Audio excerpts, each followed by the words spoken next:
Hey, welcome to Tabletop Skirmish Games. I'm Lee, and in this video we'll be unboxing the ASTRA Militarum data cards that came in the Cadia Stands box set. You may have seen the video I did recently where we had a look through the whole codex that came in that box set, and I was going to wait until next year to get the codex and these cards, but after seeing how good the Guard are now, I had to get it. I couldn't wait any longer, so in this video we'll have a good look at these data cards. I did go through all the stratagems in that codex video. It's almost an hour long, so if you want to have a look, it's a real deep dive and overview of the book, and I'll put a link to it at the end of this video. But let's get back to these cards and get this wrapper open, and we'll open these up. And such cool artwork on this box, but look at this. This is a bit disappointing. I've literally just opened it and already it's torn a little bit.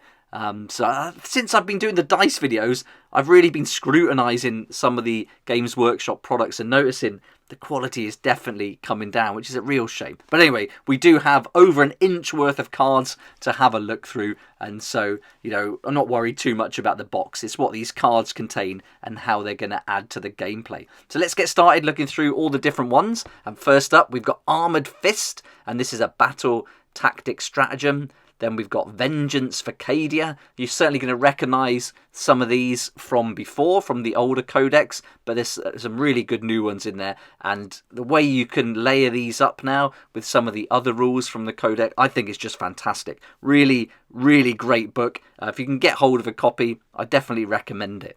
I won't be reading out every card as we work through the video. This is really just to give you a look at all the different cards so you know exactly what's included. And then if you did want to get them before next year, or even next year, because the cards are going to be the same content, then you're going to be able to know exactly what you're spending your money on. So hopefully the video is going to be helpful to you. What I really do like about the setup now with the new codex and these cards and stratagems is how you can combine the stratagems with your regimental doctrines, how they interplay with each other and support the different ones you choose. So there's a lot of planning we can do now with the Guard and have totally different armies, which I think is really interesting, because now we can have, like, almost you could play an army against another Imperial Guard army, and they could be very different to play against. So I think that's really interesting. We've just seen the battle tactics stratagems. There's 8 altogether. Now we're on to the epic deed stratagems. For me, these are really good. The field promotion's great, but I really like Vengeful Salute. Having the option to have one last attack to spite the enemy, I think is really cool. Then you've got Battlefield Surgery to get some of those destroyed models back on the battlefield. That's really cool. Also, the next one, Crush Them, is really good as well. This is going to give your vehicles a bit more of a chance, like the battle tanks, a chance when you're in combat. So when you're doing the close combat, you're going to get a better chance to actually hit and fire on my position. We saw this before, but still a really good epic deed stratagem. So there was 6 of the epic deeds. Now we're on to requisition stratagems. There's going to be 3 of these all together, giving us different things we can do. And then we're on to the strategic ploy stratagems after that. And this is where we're going to get a few more to look at. There's going to be 10 strategic ploy stratagems altogether. So we're on to the strategic ploy stratagems with orbital interference next, and this is great to involve the officer of the fleet model. So if you like that, he's going to get something he can do specifically, which is really cool. Then there's Maverick Maneuvers. I love this one. This is for your Sentinel. After you've shot with your Sentinel, you're allowed to do a normal move up to 6 inches. So that's really cool. But they won't be able to shoot again, so they wouldn't be able to overwatch, for example. But you could certainly get them into cover. You've got some bonuses for charging. So if you're into the Attila and Rough Riders or your Ogrins, this is a good one. Then Artillery Strike Requested. This is like Orbital Strike for the Space Marines. So if your enemy's starting to bunch up or on an objective, you can do something to potentially force them to move out of the way. And I think this one existed before, where you could shoot into a unit that's in engagement range of another unit. Vicious Traps is nice. This will be something that would be great to work alongside Veteran Guerrillas, Catachans, Sly Marbo. You're getting buffs in there, so I love that one. Definitely, for me, Catachans is the main army I'll be playing with my Astra Militarum, so I'll be looking at different ways to do them. And Sly Marbo, what a great character, and I'm so happy they've kept him and given him some really nice rules in the Codex. We've got other ones, Shield of Flesh here. This is good. And then you've got Mount Up as well. That's going to be specific to the Militarum Tempestus infantry. So if you want to play those, that's great. And what they did with these in the codex is they've put them in their own section towards the back of the data sheets. So I really like how they did that.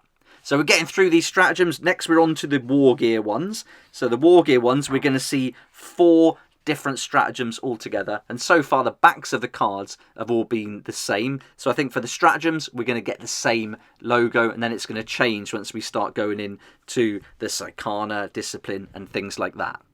So these are great. Smoke launchers, that's really going to come in handy, using those for the tanks. So there's some really nice ones here. You've also got ablative plating. Melter mine is coming up, and then melter mine, that's going to work nicely with vicious traps. So if you can start layering up all these different ones and overlapping them with the different regimental doctrines, that's when you're really going to get the most out of these different stratagems that you can use. Now we're on to the orders, and we'll start with the regimental orders, then we'll get Prefectus orders, and we're also going to get the mechanized orders.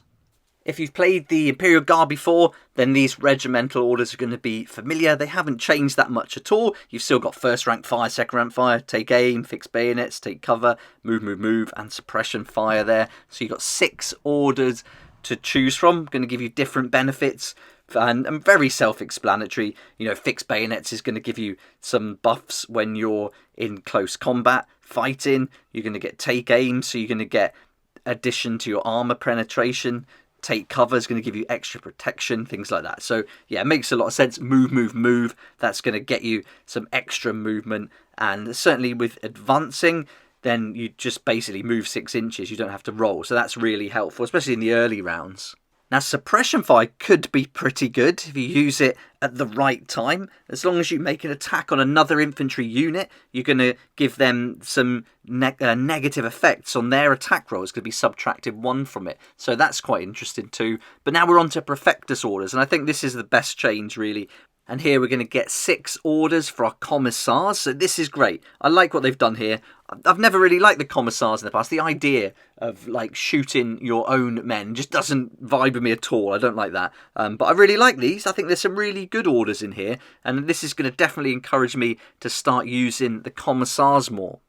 I certainly like the get back in the fight, the idea that the unit is eligible to shoot or charge in a turn in which it fell back. I like that one, so that's really good. And then also the duty and honour, that's really cool. You can perform actions when you fall back too, or advance, so when you're playing for those objectives, that's going to come in handy as well. So yeah, I really like the different options you're going to get now with the different commissar orders.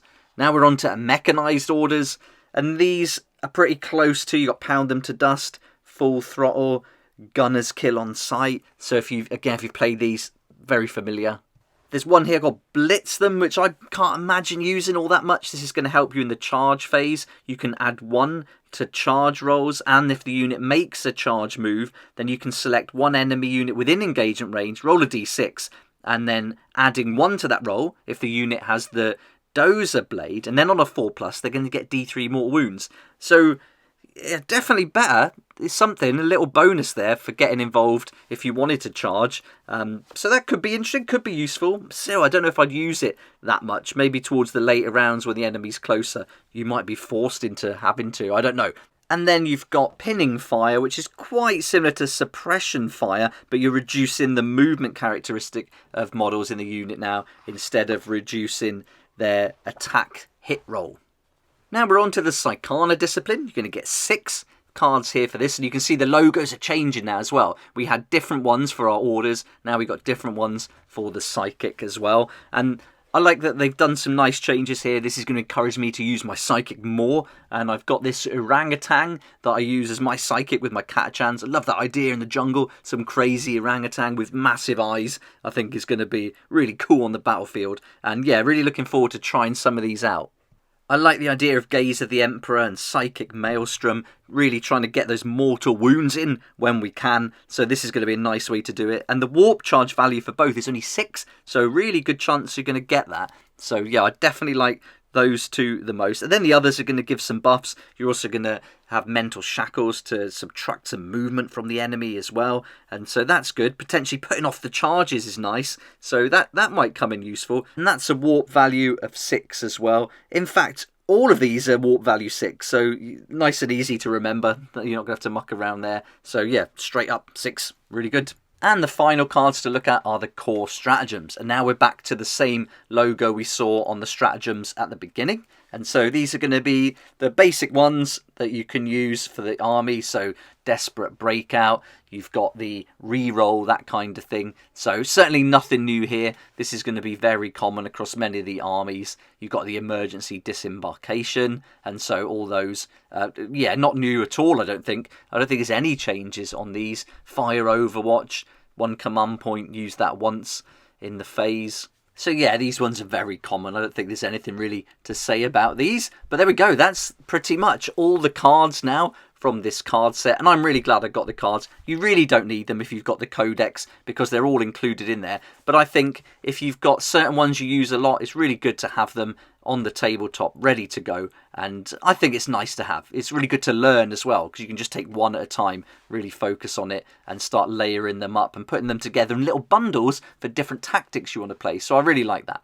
But let's have a look at these logos in a bit more detail now. So we'll get closer in. And so some nicely done there, how they're broken up. I would have liked to see them different for the stratagems too. I think a little bit of tweaking wouldn't have been too much to ask for, but you know, they're really good anyway. So a really nice set. Be interesting to see if they change them at all when they bring them out next year separately. I'm sure the artwork will probably change, so we'll wait and see on that. But all up, really happy with these. Could certainly recommend them, and I've got the cards for most of the armies I play in 40k because I really think it does help and improves the gameplay. It adds to the fun having your nice dice and having your nice cards, so it all goes together and you're ready in your planning stage, but also when you're playing on the tabletop. I hope you enjoyed this video and I hope you found it helpful. If you did like it, please hit the like button, subscribe for more videos like this one, and don't forget to hit that notification bell too to join me here next time on Tabletop Skirmish Games. A big thanks to Tabletop Star for supporting the channel this month. Check out their website, the link's down below in the description. This is a great place to meet people in your area who like to play games as much as you do. So really awesome idea. And of course, a huge thank you to my Patreon supporters for being there right from the beginning, helping me to keep going with these daily videos. If you'd like to join the Patreon supporters, that link's in the description there down below too. I'd love to see you there.